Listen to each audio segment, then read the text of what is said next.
தமிழக அரசின் அரசாணைப்படி ஓராண்டிற்குள் ஒழுங்கு நடவடிக்கை விசாரணையை முடிக்காத வழக்குகளின் எண்ணிக்கை எத்தனை என்பது குறித்து தமிழக தலைமை செயலாளர் அறிக்கை அளிக்க சென்னை உயர்நீதிமன்றம் தற்பொழுது உத்தரவு பிறப்பித்திருக்கிறது.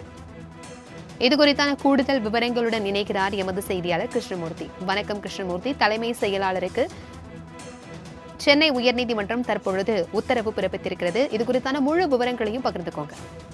வணக்கம். 5000 ரூபாய் லஞ்சம் பெற்ற வழக்கில் கைது செய்யப்பட்ட சார் பதிவாளர் பொன் பாண்டியனை பணியிட நீக்கம் செய்து 2019ஆம் ஆண்டு பதிவுத்துறை துணைத் தலைவர் உத்தரவு ஒன்றை பிறப்பித்திருந்தார். இந்த உத்தரவை எதிர்த்து பொன் பாண்டியன் தாக்கல் செய்த வழக்கை விசாரித்த சென்னை உயர்நீதிமன்ற தனி நீதிபதி ஊழல் வழக்கில் சம்பந்தப்பட்டிருந்தாலும் நீண்ட காலத்திற்கு பணியிட நீக்கத்தில் வைத்திருக்க முடியாது எனவும், எந்த வேலையும் வாங்காமல் 75% ஜீவனப்படி வழங்குவதால் அரசுக்கு நிதி இழப்பு ஏற்படுவதாக கூறி பணியிட நீக்க உத்தரவை ரத்து செய்து மீண்டும் பணி நியமனம் வழங்க தனி நீதிபதி உத்தரவிட்டிருந்தார். தனி நீதிபதியின் இந்த உத்தரவை எதிர்த்து பதிவுத்துறை தலைவர் தாக்கல் செய்த மேல்முறையீட்டு வழக்கு சென்னை உயர்நீதிமன்ற பொறுப்பு தலைமை நீதிபதி கிருஷ்ணகுமார் மற்றும் நீதிபதி பி பாலாஜி அமர்வில் இன்று விசாரணைக்காக எடுத்துக் கொள்ளப்பட்டது.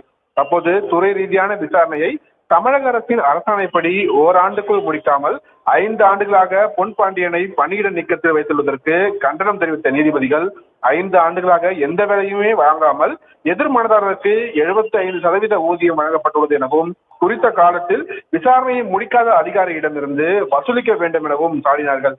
அரசு உத்தரவையும் அமல்படுத்தவில்லை, நீதிமன்ற உத்தரவையும் செயல்படுத்தவில்லை என்ற அதிருப்தி தெரிவித்த நீதிபதிகள் ஒழுங்கு நடவடிக்கை விசாரணையை குறித்த காலத்துக்குள் முடிக்காமல் நிலுவையில் உள்ள வழக்குகளின் எண்ணிக்கை எத்தனை என 2 வாரங்களில் அறிக்கை தாக்கல் செய்யும்படி தமிழக தலைமைச் செயலாளருக்கு உத்தரவிட்டு வழக்கின் விசாரணையை 2 வாரங்கள் தள்ளி வைத்திருக்கிறார்கள். பிரபாவதி. தகவல்களுக்கு நன்றி கிருஷ்ணமூர்த்தி.